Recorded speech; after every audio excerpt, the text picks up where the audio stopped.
For the first time, in a long time, Crossy Road was not at the top of the recent videos on this channel. Also, it looks like people have been getting a lot of snow, as the Greenworks snowblower video has been getting more views. Anyway, the top recent video is about an RCA projector. Walmart had an insane sale where this 1080p projector was as low as $29. Wow, $29. And after looking at the stats of that video, lots of people were asking a common question: how to connect a phone to a projector? Can you imagine asking that question 30 years ago? Yet that was a question in the comments too. Specifically, lots of people want to know how to connect an iPhone to an RCA projector. So this video shows how I connected my iPhone and my MacBook Air to this projector. In the background of this video, I'm playing Crossy Road. Normally I play this game on an Apple TV, which is connected to a 46-inch TV. But what if I wanted to go bigger? Well, the Apple TV easily connects to this RCA projector. It's just an HDMI connection. See, there's Crossy Road, with the near 100-inch diagonal. But I don't like the hassle of disconnecting my Apple TV and moving it around. What about something a bit more portable? Well, let's start with the MacBook Air. Connectivity is a little bit more involved. Basically, an adapter is needed. Here I'm using a USB-C to HDMI adapter. I don't have a recommendation on which one you should use. That's because there are so many to choose from. But in general, I avoid adapters from Apple. They cost too much. The Apple USB-C digital AV multi-port adapter was $65 at Amazon. That's more expensive than the projector, which is loaded with ports. Making the connection was easy. The USB-C side of the adapter goes to the MacBook Air, while the female side of the adapter goes to the male HDMI connector. It's so romantic. I didn't need a separate HDMI cable, but using one would have extended the range of the connection. That's pretty much it. Let's turn off the lights and turn on the projector. Don't forget to remove the lens cap. So there's the projector's input selection screen. The important part here is to select the correct input. In this case, it's HDMI 3. The ports on the projector are labeled, so that's easy to check. And what do we have here? No signal. That black box is bouncing around like it wants to play Pong. The solution to this problem was easy. All I needed to do was open my laptop. Although there might be some settings to adjust. The main ones are in System Settings, Displays. That's where you can arrange the way the displays work. You could have mirroring or an extended desktop. Since it can be hard to read small lettering on a projected image, I like to use the high DPI mode. That makes things huge. Look at the cursor, it's almost the size of my hand.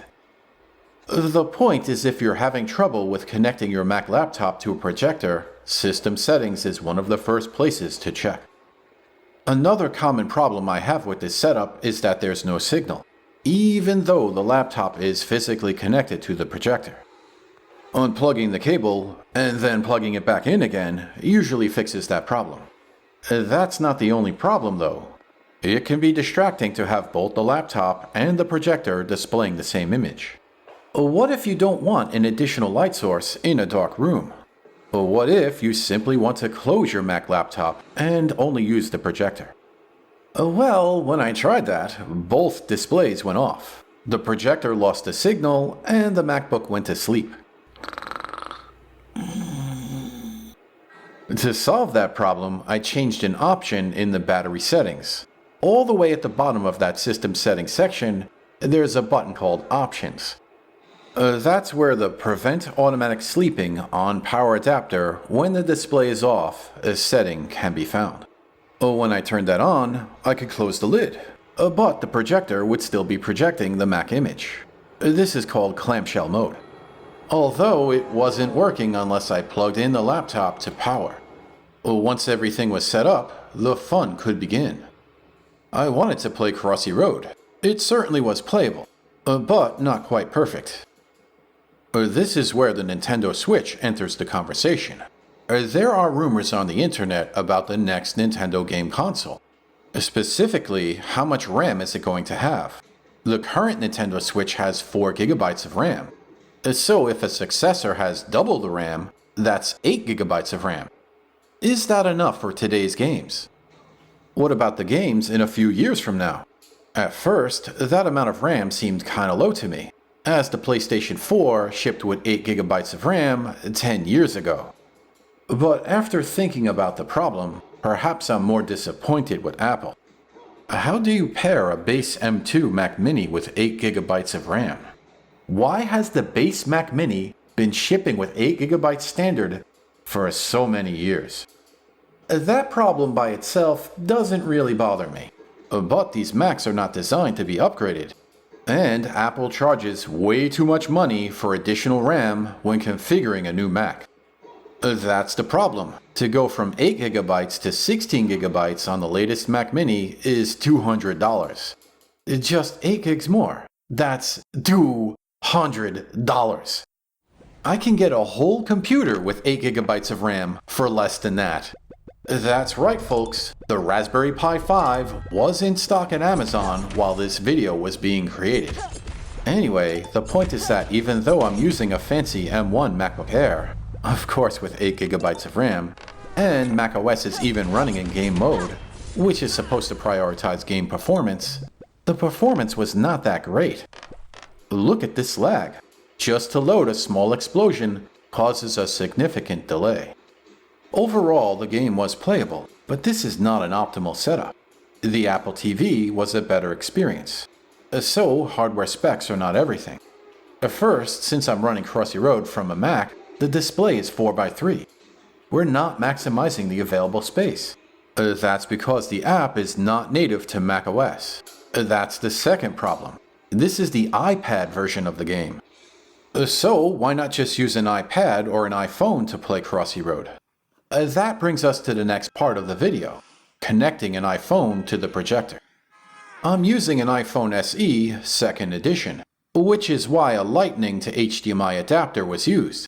I'm glad that Apple is finally moving their devices to USB-C, which should simplify things in the future.